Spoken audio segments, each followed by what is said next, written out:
போலீஸே இல்ல, டிராபிக் இல்ல. ஆச்சரியமா இருக்கு. போலீஸ் நானும் பாத்துருக்கேன், நிறைய போலீஸ் நிப்பாங்களே இங்க. நிப்பாங்க சார், எல்லா இடத்துலயும் நிப்பாங்க. பயம் நல்லா இருக்கு. பயம் பயம் அது ஒரு படத்துல சொன்னாங்க, வேதநாயகனா பயம். பயம் பையா அப்படின்னு.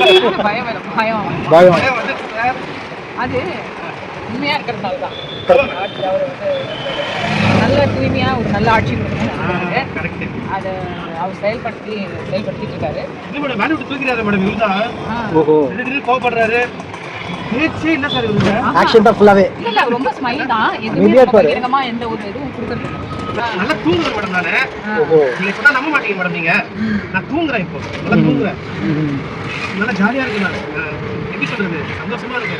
அதான் சொல்றாரு, எல்லாருமே சந்தோஷமா இருக்கணும், நல்லா அம்மாவும் அப்பாவும் என்ன சொன்னாங்கன்னா, ஒருத்தங்க ஏடிஎம்கே ஒருத்தங்க டிஎம்கே. சரி. இதுல ஒரு ஹைலைட் என்னன்னா, விஜய் இப்படிலாம் பண்ணுவாரு தெரிஞ்சா நாங்களும் போட்டிருக்கோம்.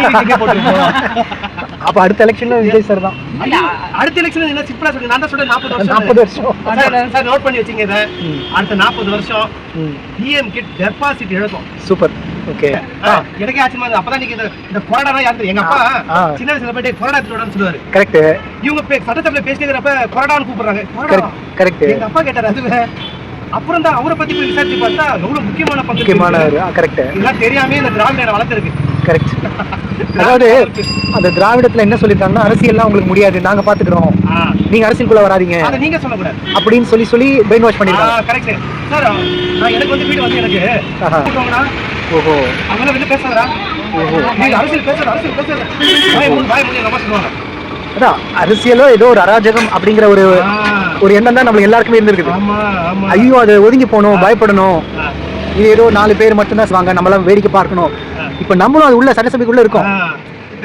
அது வந்து எங்களுக்கே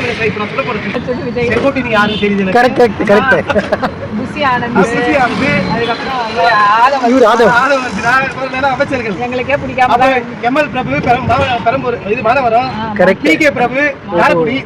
எல்லா குழந்தைங்களுக்குமே இன்ட்ரெஸ்ட் அதிகமாயிடுச்சு. பாலிடிக்ஸ் பத்தி தெரிஞ்சுக்க ஆரம்பிச்சிட்டாங்க. ஏன்னா ஒரு விரல் விசில் புரட்சினா எல்லா யங்ஸ்டர்ஸையும் அவர் நல்லா தூண்டி விட்டுருக்காரு. எல்லாருமே அவேர்னஸ் விழிப்புணர்வு ஏற்படுத்தாரு. அதனால அவர் வந்து மனசு எல்லாருக்குமே கூலா இருக்கு. உண்மையிலே அது நல்லா இருக்கட்டும். உண்மையே நல்லா இருக்கு. ஏன் ஆசைப்பட்டேன், டிஎம்கேல இருந்தாதான் செய்வானுங்க. கரெக்ட். மக்களுக்கு செய்ய மாட்டேங்கிறதுனால எங்க அண்ணன் பின்னாடி போய் நின்னேன். கரெக்ட். விஜய் சாரே எனக்கு கட்சி கொடுத்தாரோ நான் மக்களா தான் இருக்கேன். நீ ஏன்னா அவர் மக்களை தான் மதிக்கிறாரு. கரெக்டா சொன்னீங்க. மத்தவங்கலாம் போட்டு வெட்டிக்கிறாரு. ஆமா போட்டு பயங்கரமா வைக்கிறாரு எல்லாரையும். ஏதோ பயோமெட்ரிக் வச்சாருங்க. ஆன் டைம் வந்து 10 மணிக்கு வந்துடணும். ஓகேங்களா? இது வரைக்கும் இந்திய வரலாறுலயே ஆன் டைம்க்கு யாருமே வந்தது இல்ல. அது தலைமை செயலகத்துக்குலாம் யாருமே வரமாட்டாங்க. அவ்வளவு பாத்தீங்களா?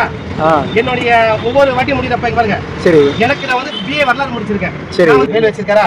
கரெக்ட். அப்படியே போனீங்கன்னா டெய்லி வாட்ஸ்அப்ல ஒரு பதிவு போட்டுப்பேன். எப்படியாவது ஒரு பதிவு இந்த மாதிரி. ஓஹோ கரெக்ட். அதே மாதிரி லைக்லாம் பாருங்க. இல்ல அதுவும் நடக்கும் பாருங்க. அது பெரிய லெவல்ல வரும். இந்தியா லெவல்ல வரப்போறாரு தலைவரா. அதுக்கு தான் அந்த பாட்டு ஆலப்போறான் தமிழனே. இது முன்னாடியே அவர் அசீவ் பண்ணி போட்டுருக்காரு நினைக்கிறேன். சார் இவர் கெச்சிங் சூப்பர் சார். அங்க பாருங்க அந்த ஆட்டோல. ஓஹோ ஆமா சூப்பர் இது. எல்லா இடத்துல தளபதி தான். போடுங்க. பதவி ஏற்ற விழாவில் எப்படி இருந்தது? கூட்டம்லாம் பயங்கரமா இருந்ததுங்களா? சூப்பரா இருந்தது. சூப்பரா இருந்தது.